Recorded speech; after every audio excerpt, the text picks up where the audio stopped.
Remember, it was launched in Crossword in presence of Shankar and Victor Banerjee, and I was reading from the book very proudly.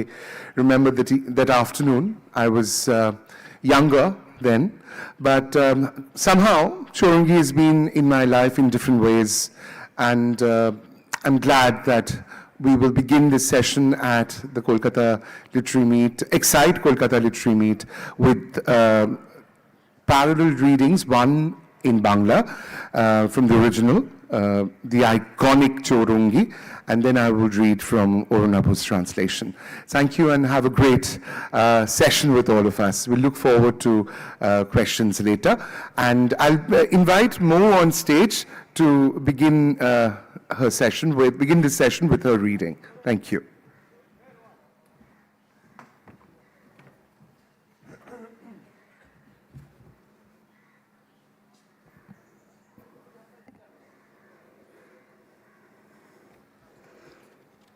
Thank you, Sujoy. আমি চৌরঙ্গি থেকে একটু পাঠ করছি। প্রিয় শঙ্কর, আর কাকে লিখব, আর কাকেই বা লেখবার আছে? তোমার সুজাতাদির চিতাভস্য আরব সাগরের জলে বিসর্জন দিয়ে এই মাত্র ফিরে এলাম। গতকাল গভীর রাত্রে টেলিফোন আমাকে খবর দেয়া হয়েছিল, দিল্লির হোটেল থেকে উইলিংটন বিমানবন্দরে যাবার পথে এক ভয়াবহ মোটর দুর্ঘটনায় এয়ার হোস্টেস সুজাতা মিত্র শেষ নিঃশ্বাস ত্যাগ করেছেন। বিমান কোম্পানির নিয়ম অনুযায়ী নেক্সট অফ কিনেদের যে তালিকা থাকে, সুজাতা মিত্রের নামের পাশে সেখানে আমারই নাম লেখা ছিল। পৃথিবীতে এত মানুষ থাকা সত্ত্বেও সুজাতার কাছে আমি সবচেয়ে প্রিয় হলাম।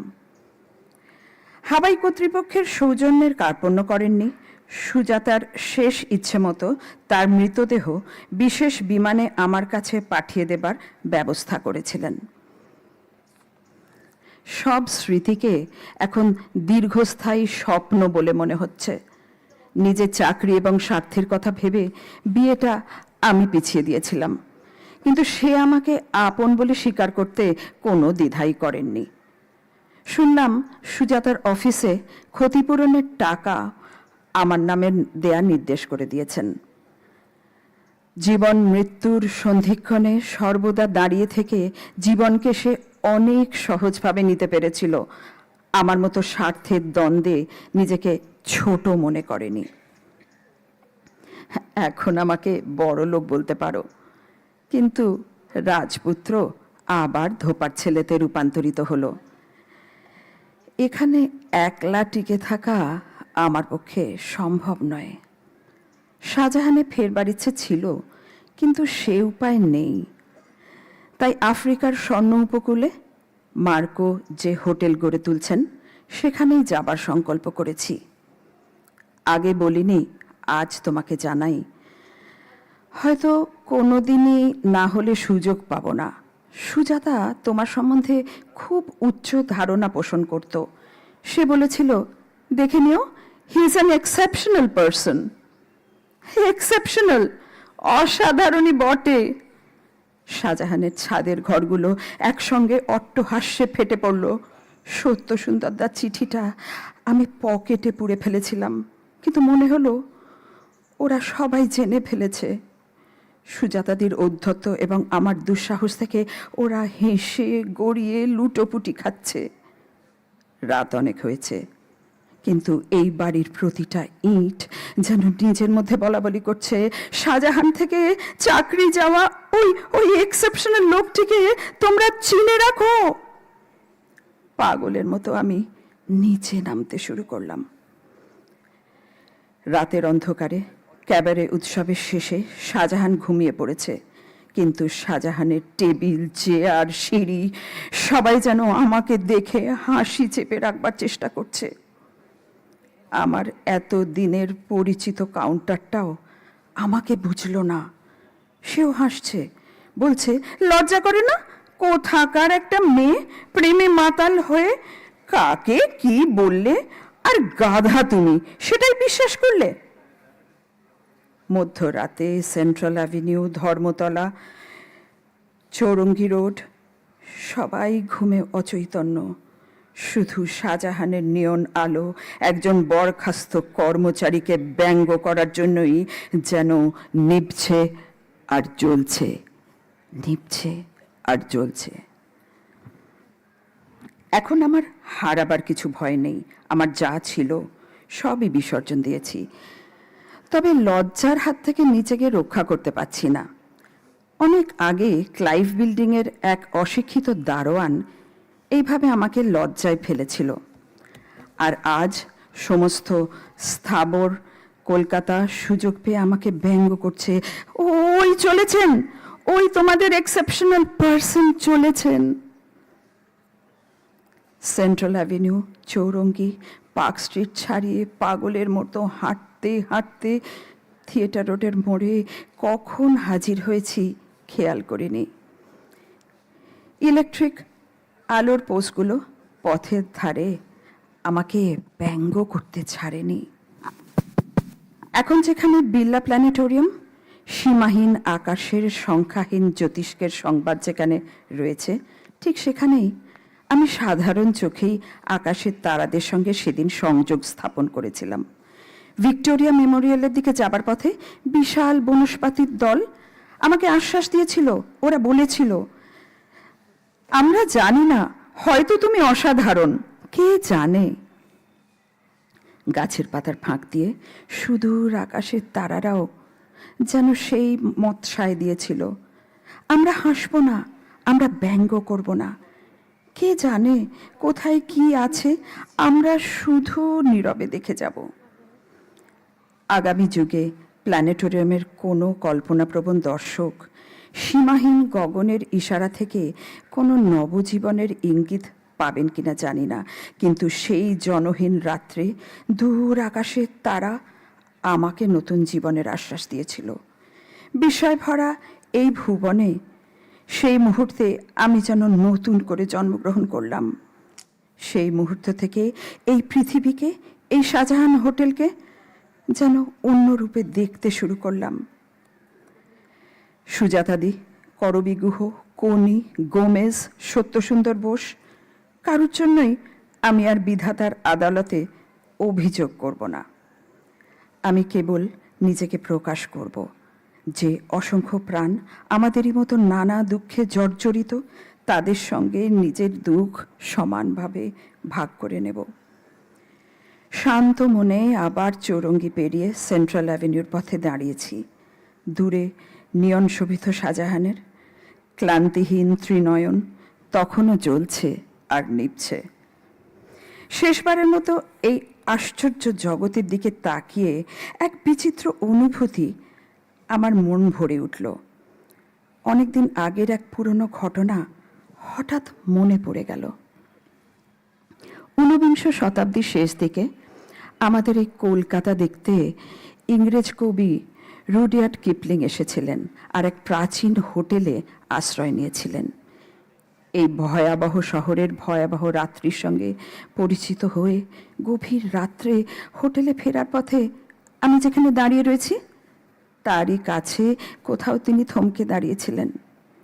সাম্রাজ্যবাদের উদ্ধত কবি এখানে দাঁড়িয়ে বলেছিলেন, "All good Calcutta has gone to bed. The last tram has passed, and the peace of the night is upon the world.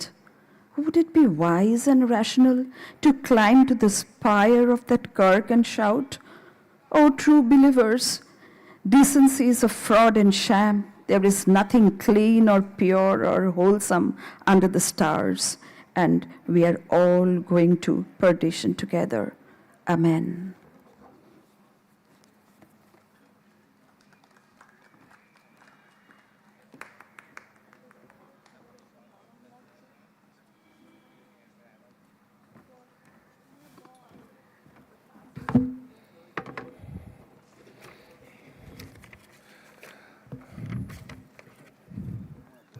Well, we had assumed that you've all read Chaurangi, but just to let you know that this is about a story, this is a story of a hotel, one of Calcutta's largest hotels set in the 1950s. It's a sprawling saga of the managers, the employees, the socialites, the entrepreneurs, the sports people, and of course, At the core lies the main manager or the person who was at the reception, Satter Bose, Shotto Sundar Bose, who was lovingly called by his employees as Satter Bose, of course, a name that would be easy with the people coming from other countries to pronounce. And just to remind you of the iconic film that was directed by Pinaki Mukherjee in Bengali and later adapted by Srijit Mukherjee as Shah Jahan Regency. Mo had read the last bit of the novel where Satter Bose is moving to another hotel that is being set up by the erstwhile general manager of the hotel, Marco Polo. And I remember when I'd recorded for BBC Radio 3 by a director called Will Richards, I played Marco Polo, Gomez, and Nitya Chatterjee, the housekeeper. So I had to play 3 roles together, with an audition, of course. I'm going to read the last bit of the novel. Dear Shankar, who else can I write to? There's nobody else left. I just got back after immersing Sujata's ashes in the Arabian Sea. Late last night, I got a telephone call informing me that air hostess Sujata Mitro had been killed in a car accident on the way to the airport in Delhi. She had named me as the next of kin in the form she had signed with the airline company. Among all the people in the world, she had chosen me as her closest one. The airline authorities were very courteous. Honoring her last wishes, they arranged for her body to be sent to me by air. All my memories now seem like a long drawn-out dream. Thinking of myself and my career, I postponed the wedding, but she never hesitated to acknowledge me as her own. She who treaded the line between life and death constantly, accepted things much more easily than I. Never did she demean herself by putting her interest ahead of everyone else's. I believe her office has been instructed to pay the compensation to me. You could call me a rich man now, but the prince has been turned back into the dhobi's son. I can't survive here alone. I would have liked to return to Shah Jahan, but that's out of the question. So I've decided to join the hotel that Marco's starting in the Gold Coast in Africa. I never told you this before, but I want to tell you now, or else I might never get the chance again. Sujata held you in very high esteem. She had said, mark my words, he's an exceptional person. Exceptional, yes, indeed.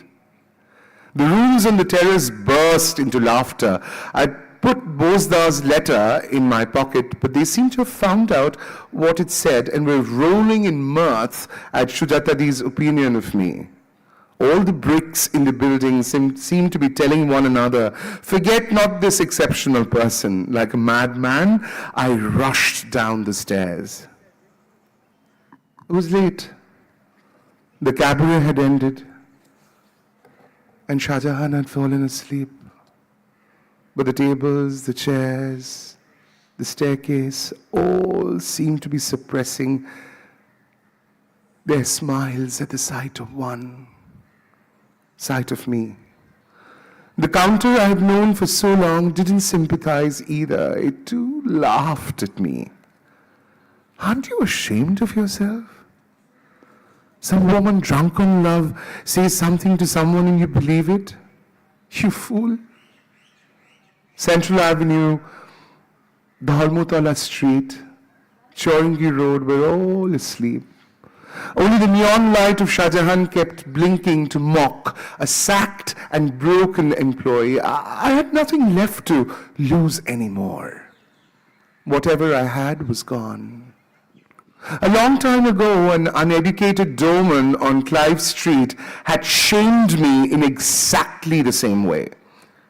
And now, all of inanimate Calcutta had got the chance to mock me. There goes your exceptional person. I didn't realize that I had crossed Central Avenue, Chowringhee and Park Street, and walking on like one demented, had arrived at the Theatre Road crossing. The lampposts by the side of the road did not fail to laugh at me either. At the precise spot where Birla Planetarium now stands, I established communication with the stars that night. The huge clump of trees on the way to Victoria Memorial reassured me. We don't know, maybe you're exceptional. Who knows? Through the gaps in their foliage, the distant stars express the same opinion. We won't laugh. We won't mock you. Who knows what lies ahead? We'll just watch in silence. I didn't know whether in the days to come some imaginative visitor to the planetarium will receive a signal of new life from the infinite skies. But on that deserted night, it was the stars in the distant sky that assured me of a new life. In that wondrous moment, I was reborn. From that moment on, I looked at the world at Shah Jahan Hotel through changed eyes. I would no longer accuse the Almighty on behalf of Shujata Di, Korobi, Koni, Gomez, or Bosda. I would only express myself. I would share my sorrows with the countless souls whose lives were stricken by as many sorrow as ours. Towards the end of the 19th century, the English poet Rudyard Kipling, on a visit to Calcutta, had taken shelter for the night at another ancient hotel. Having become acquainted with the dreadful nights of this dreadful city, on his way back to the hotel at the dead of the night, he had stopped quite near where I had. The arrogant poet had said, "All good Calcutta has gone to bed, the last tram has passed, and the peace of the night is upon the world. Would it be wise and rational to climb the spire of that kirk and shout, 'O true believers, decency is a fraud and a sham'?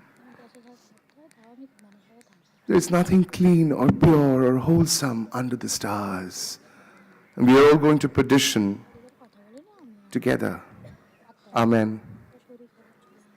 Elated at the thought of perdition and destruction, the proud poet of the West had said, "Amen, so be it." But the countless stars in the sky gave me hope, gave me strength. Generous and infinite time stretched before me. The sin-infested city would surely be sanctified someday by the healing touch of the good. For the last time, I looked back at my dear inn. The tireless lights of Shah Jahan were still blinking. I walked on. Thank you. Thank you, ladies and gentlemen, for a patient hearing. Thank you very much. I could see two filmmakers in the audience. Chowringhee is always excited filmmakers. Can I request the translator, author, Arunava Sinha, to come on stage, and can we put a good round of applause welcoming Arunava on stage, with whom I'm going to have a session on translations. And his 100th translation is available at the bookstore. Please don't forget to collect it and get it signed by him. Hound him for signatures. Thank you. Sujoy, thank you so much. And thank you, Mo, as well. Hello, check. How are you feeling? Good? Yes. Right. 100 translations?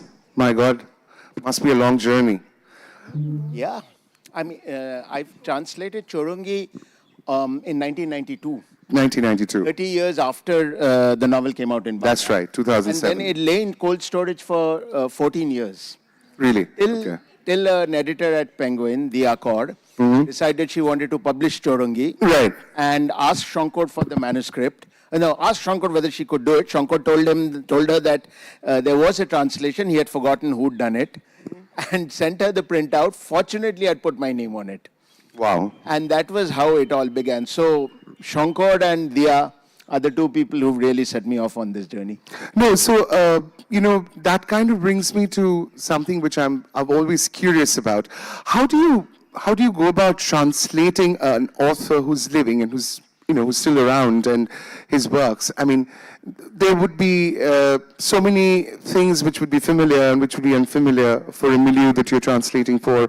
So, I mean, of course, Chaurangi is just one of them, the first one, iconic one, but you've had translations, and in fact, I have told you many times, if I had to look for translations in contemporary Bengali poetry, I call you at midnight to ask for it. So, but tell me, how's it translating an author who's living, his works? I mean, what kind of challenges or what fun do you get? I mean, what kind of fun do you have in translating? Sometimes I have fun calling them or talking to them and saying, this is great, but do you want to rethink it? And then they look at me in shock. What do you mean? And then they say, no, just joking. I just wanted to know what you meant in this particular, with this word or this phrase. But that's not very often. I translate any author the same way, whether they're living or now, unfortunately, no longer with us. Right. But it helps sometimes to be able to get clarification, certainly. Of course. I mean, and how... I'm asking you this because I'm sure, I can read so many translations of your poetry, but tell me that, you often, you've kind of translated Binoy Mujumdar, Sunil Gangopadhyay, Shakti Chattopadhyay, so many, Mangalacharan Chattopadhyay. I have read so many of them. So what is that thin line between translating a prose and a poem for a lay reader or somebody who wants to pursue a career in translation? Well, the thing is that very often prose is trying to be more clear with where it's going. Not always, but more often than not. With poetry, it's elliptical. Okay. So it's probably a failed endeavor to try and arrive at a singular meaning, which would reduce the poetic elements of verse. So you look out for everything. You look out for sounds, rhythm, music, imagery, and you usually foreground one or two things depending on what appears to you to be the most important from your point of view.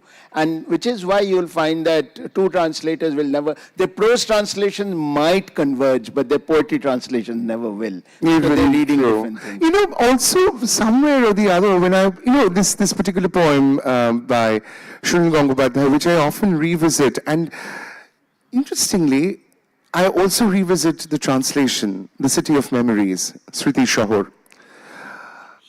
Would you also, in a way, say that you've taken liberty in creating a bit of your own imagery as an author with the translation, or do you stick to just word-by-word translation? No, I certainly stick to, but it's not word by word because you cannot necessarily conjure up the same image just by following the words. Because there are words that, But it's certainly the same image and the same sound and the same, as far as possible, the same, what English literature students called affect. Effect, okay, all right. So, tell me, do you read translated words from around the world on a regular basis, and which are the ones that excite you and why? Oh, absolutely, all the time. Okay. All the time. And I'm always, it's a bit painful reading translations because you're also double guessing and you're, I see translator did this, I think they did that, and so on, and then you quickly make notes so that you can shamelessly copy their device and apply it. But which ones? Well, I mean, there's no end to the translations you love. My first encounter consciously with translation was through Gregory Rabasa's translation of 100 Years of Solitude, when I realized for the first time that translation is a distinct activity. And then equally, Anthea Bell's translations of the Asterix comics. That's right. Which for the longest time we assumed they were all written in English. Right. They were so funny. And so funny in English, and then I realized that she wasn't translating jokes. She was translating statistics. She said that if there were 3 jokes on a page, I'd have 3 jokes on my page, but not the same jokes necessarily. Yeah, of course. So these people certainly, I mean, the Latin American writers, Llosa, for my money, the person who never, who should have got the Nobel Prize but didn't, Jorge Amado, the Brazilian writer who's also been translated by Rabasa. Daniel Hahn, who translates from Portuguese, Spanish, and French. I'll read anything of his. Of course. I'll read anything of a number of people only because it's they who are translating. Yeah, Because they also lead you to the books, which you would normally never discover yourself. Of course, of course. And in fact, it's also the same with plays, because, so much of Molière or, French or, Jean Nouet, I mean, we have to read translations. But, within a literary ecosystem, what is that, this is possibly a bit personal if you wish to share. Or you could have also just been an author. Why translations? What kind of motivated you to take up the career as a translator? I've always been intrigued to ask you that. Yeah, it's very hard to say, Right. It's not like it was a conscious choice, or for that matter, that it's a career that earns me a living. Right. It was just something I tried, and I found that I enjoyed it. And then I gave it to a couple of people, and they said, we enjoyed it too. Right. And that was it. And I think I was in the right place at the right time, in that at that point, English language publishing was just starting out in India, and they were desperately looking for more books to publish. And not all of it could be produced in English to begin with. So they went and looked for translation. I understand. But when you, sticking to that question of that literary ecosystem, how do you choose the originals?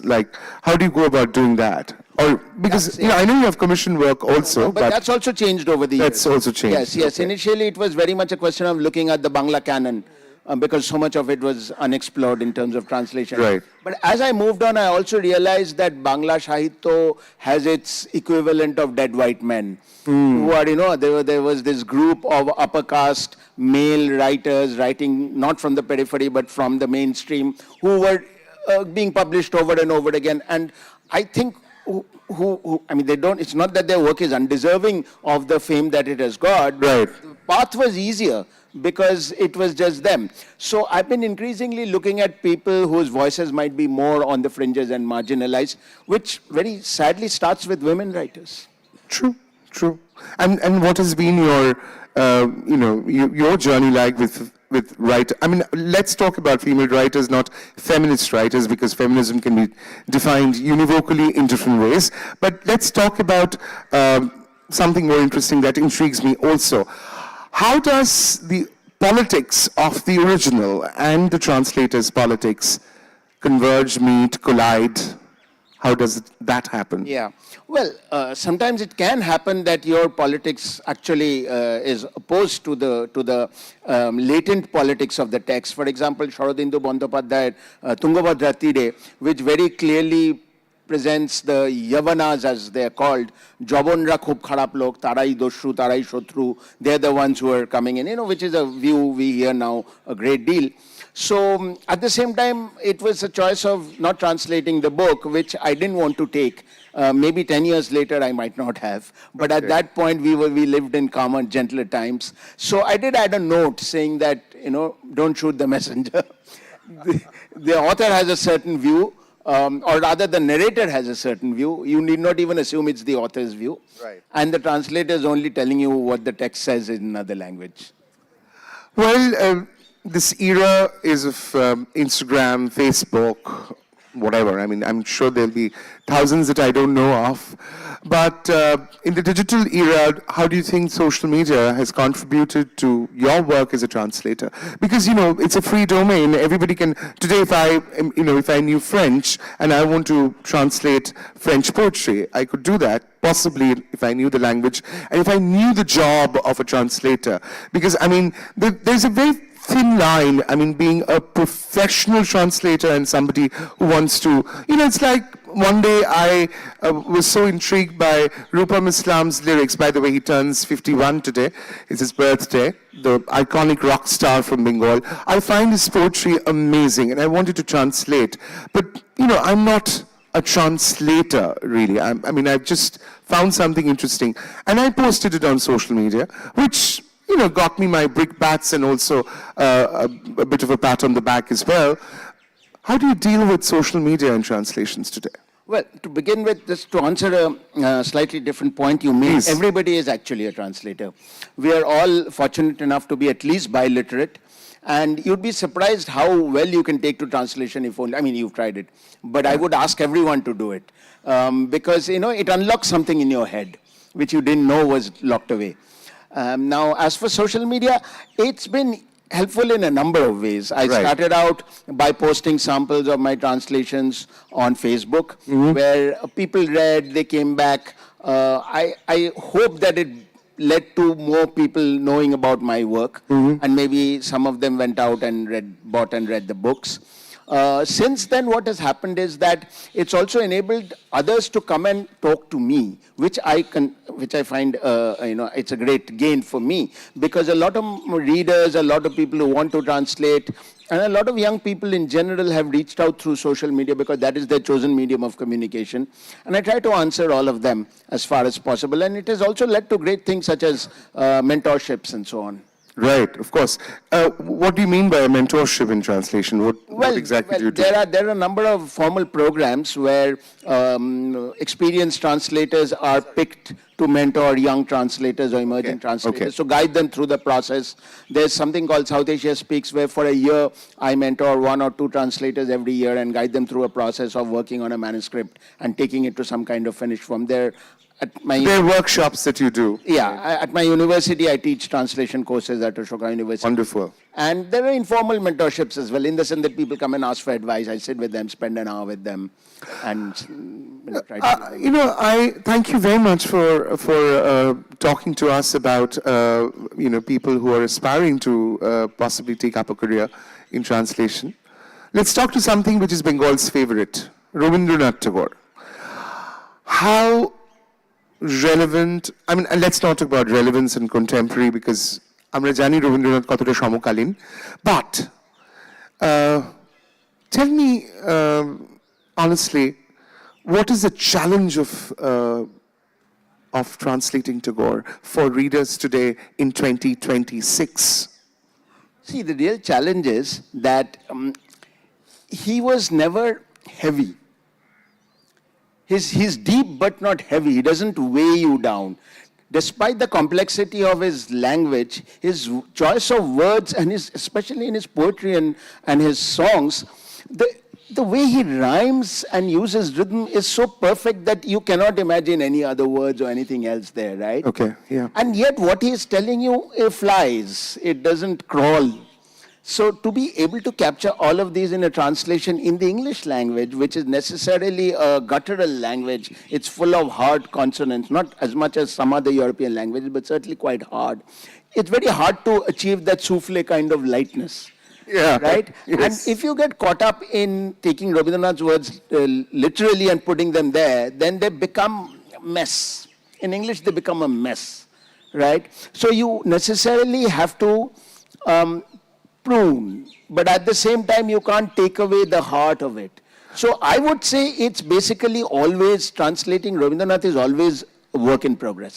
It's never complete, it's never a finished job. Wow, that's a lovely thing to say, a work in progress. I often find that, translations could be work in progress also. Always. I'm not aware of this, that's why I'm asking you this question in all the right earnest.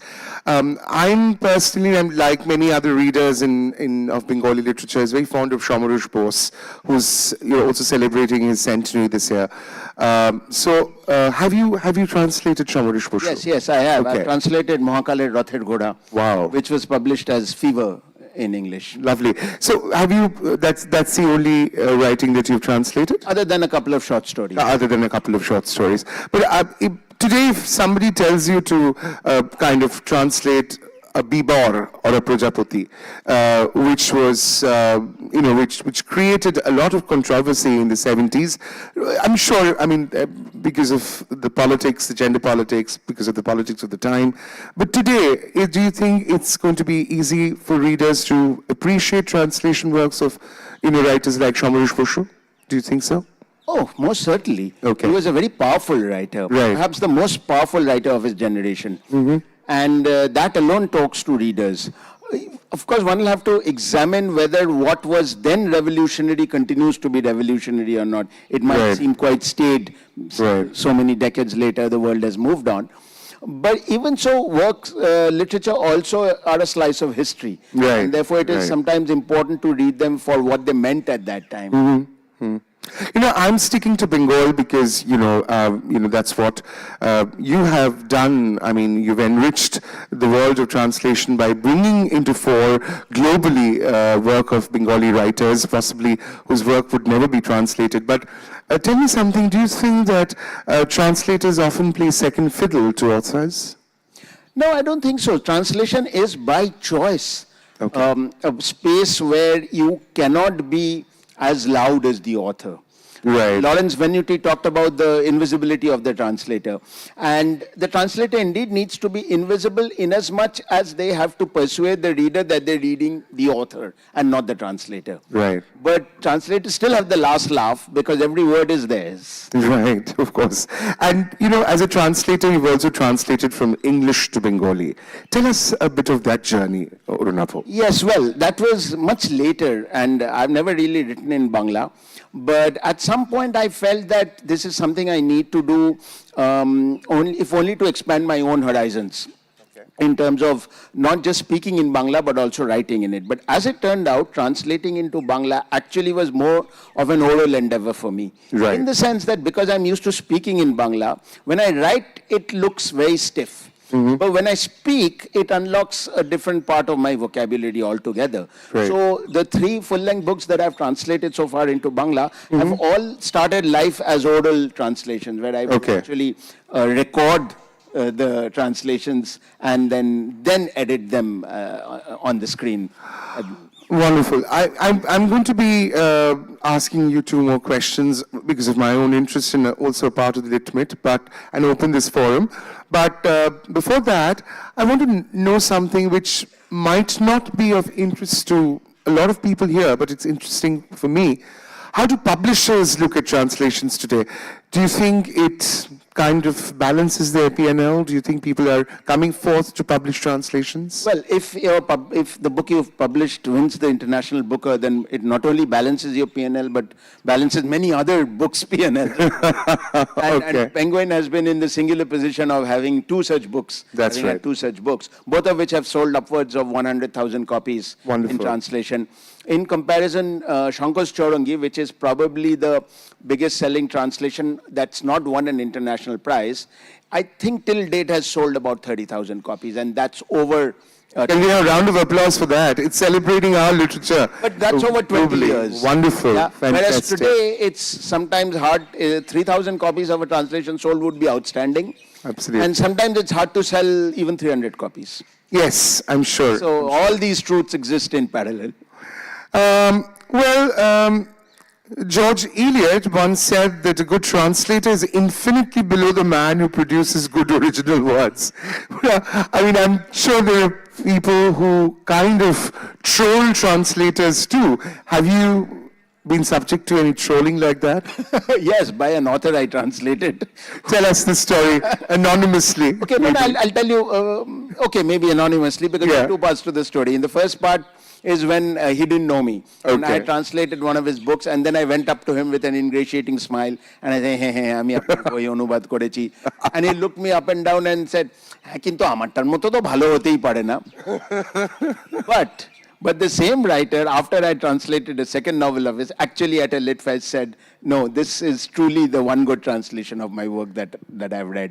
So I guess it evens out in the long run. But in the other point about the translator being inferior, I'm saying, fine, if that's what someone thinks, I'm okay with that. Eventually, I don't care about the translator. I'm interested in whether people are reading the book. Absolutely. And Absolutely. Wonderful. Think of all the best lines you know. All happy families are alike. All unhappy families are unhappy in their own way. Who wrote that? Tolstoy. Anna Karenina. No, that was written by Constance Garnett. Oh, right? She wrote those words. Now, but Tolstoy wrote them. Yeah. Yes, but Tolstoy wrote them. And that's all that matters. That's true. Constance Garnett's words written by Tolstoy. Right. Well, the Oblonsky home was in turmoil, but we'll not create any more turmoil here. We'll rather create food for thought. We'll just take 2 questions. But before that, I'm just going to, crown off by thanking Malubika Banerjee for giving me an opportunity to be a part of this lovely session. One of my friends, dear friends and translators who, as I said, he's like lender of the last resort always for me, asking for translations. And thank you, Shana, for the introduction. I want to thank Mo for that wonderful reading. A round of applause for Mo, please. Ki bhalo poreche, ki shundor. Wonderful. And for Thank you. Sujoy, please. Thank you very much. Thanks. 2 questions. Yes, Alex. We have a filmmaker in the audience. Alex, thank you for visiting us. Thank you. Can I have a microphone for Alex, please? Mike, can I ask the question? We've asked him. We'll come back to you, sir. We'll take 2 questions. Promise. Thank you very much. I really enjoyed your description of the process of translation. I just wanted to ask you and come up on the point you were making about Tagore, because someone who knows the importance of Tagore in Bengali culture, I was very keen to try and get to grips with Tagore, if you like. And it was only when I read the William Radici translation fairly recently that I kind of got it. I got how great he is, because up to that point in English, Tagore is just dreadful. I mean, it's just like really bad Wordsworth. It's just washy, and there's nothing you can get hold of. So that shows how important really good translation is.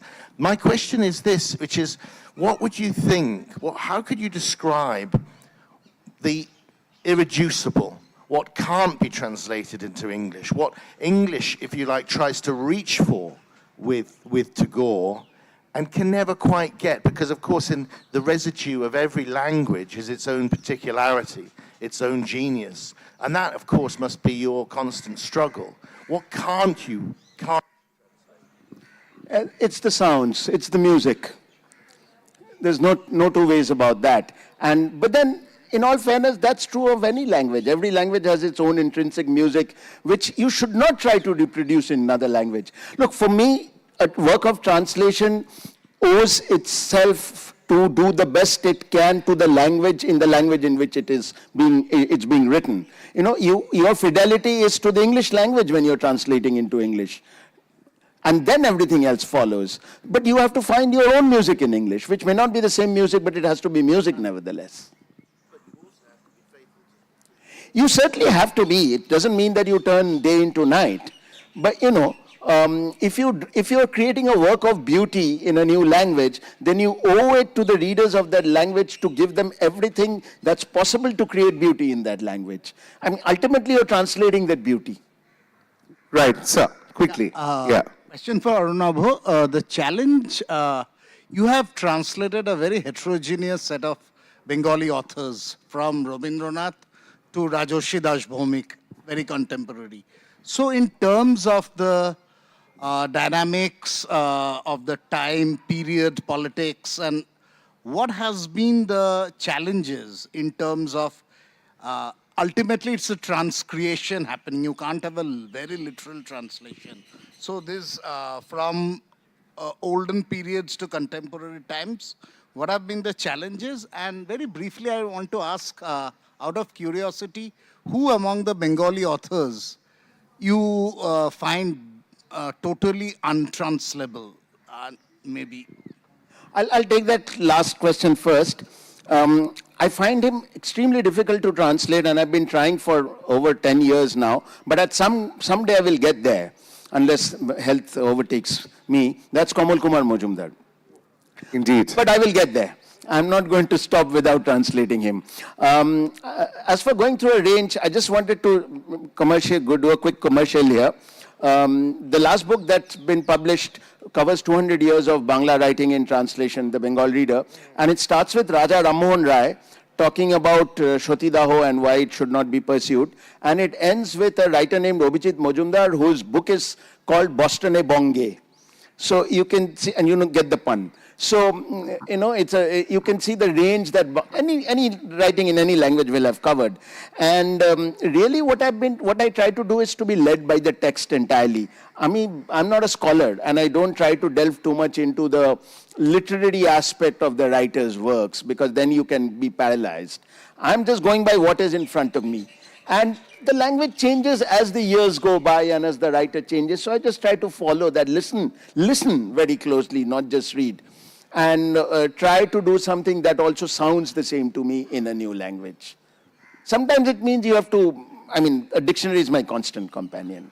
Right. So I'm sorry we will not be able to take any more questions right now, but of course, Arunava is going to sign copies for you, and also you can ask him questions offline. Thank you, ladies and gentlemen. You've been a wonderful audience on a rather warm winter Sunday morning. Thank you. Thank you very much. Thank you, Arunava. Lovely talking to you. Thank you, everybody. Thank you.